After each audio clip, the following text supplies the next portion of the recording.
Masak pindang patin dan sambal cumi mercon lagi.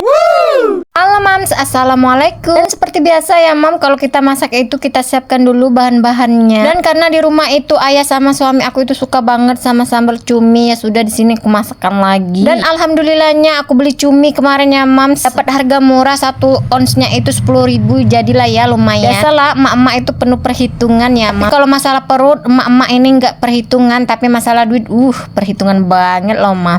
Sudah mam, sini cuminya mau aku rendam dulu supaya nggak terlalu asin ya. Lanjut di sini aku mau nyiapkan bumbu pindangnya. Ada jahe, lengkuas, kunyit, bawang merah dan cabai. Dan di sini supaya ikannya nggak terlalu amis, aku peresin jeruk nipis aja dulu ya mam. Dan setelah itu aku rendam sama air, aku diamkan dulu sekitar berapa menit. Dan lanjut aku mau mengupas jahe, lengkuas, perbumbu-bumbuannya lah ya mam. Dan sebenarnya enak itu pindang ditambah tempoyak, karena aku lagi bosen ya makan tempoyak, ya sudah di sini aku pindang apa adanya aja ya. Oh ya, tadi di situ aku udah merebus untuk sambal tomatnya ya mam. Soalnya kalau makan pindang itu nggak ada sambal, ada yang kurang. Dan ya, bumbu pindangnya di sini ku iris-iris aja ya mam, lagi males mau tumbuk-tumbuk gitu. Dan jangan lupa kasih asam kandis, terasi juga biar rasanya lebih lemak gitu ya mam. Dan kalau airnya udah mendidih nih, masukkan aja kepala patin dan daging-dagingnya. Dan ku tinggalkan dulu untuk pindang. Di sini aku mau blender cabai untuk sambal mercon. Dan kulihat juga ini pindangnya udah umat karena warnanya itu agak pucat ya mam. Jadinya aku tambahlah bubuk kunyit, tambah kecap manis biar ada manis-manisnya gitu ya. Kasih kecapnya itu seluar selera aja ya mams. Kalau suka manis tambah banyak-banyak, kalau nggak suka ya sudah dikit aja. Ini lanjut cuminya mau aku goreng. Cuminya itu aku tutup aja ya mams, soalnya meledak-ledak takut nyempret ke wajah aku yang cantik ini ya.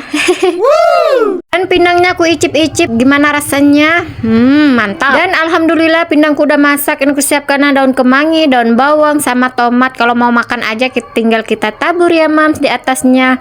Ini pindangnya udah masak, jangan lupa kita matikan kompor. Lanjut di kompor sebelahnya karena cuminya udah masak, lanjut aja aku angkat. Dan ini aku tambah daun bawang ya mam, supaya rasanya itu lebih mantul. Kalau udah kering daun bawangnya, aku tumislah cabenya yang tadi, tambah garam, micin, diaduk-aduk sampai bumbunya keluar minyak. Dan di sini aku juga nyambel ya mam, sini terasinya aku bakar dulu supaya rasanya lebih antul. Dan lanjut kulek-ulek sambalnya. Awas hati-hati ya mam, soalnya ini suka nyempret-nyempret ke wajah ya. Apalagi tomat ini suka jepret kemana-mana ya mams. Dan alhamdulillah sambal pun udah selesai. Lanjut aku mau masukkan kecap ya di sambal cuminya. Dan tambah kecapnya secukupnya aja ya mams, diaduk-aduk. Kalau udah kering kayak gini, minyaknya udah keluar, kita masukkan aja cumi asinnya, diaduk-aduk, dibolak-balik ya mams. Tuh ngiler enggak, lihat sambal cumi asin ala-ala mams aci aca. Dan tara, ini dia sambalnya udah masak. Wanginya, awas mam nantinya masuk ke hidung mams ya. Dan lanjut di sini aku mau goreng ubi, pempek dan sama pempek pisang. Dan ini aku skip aja.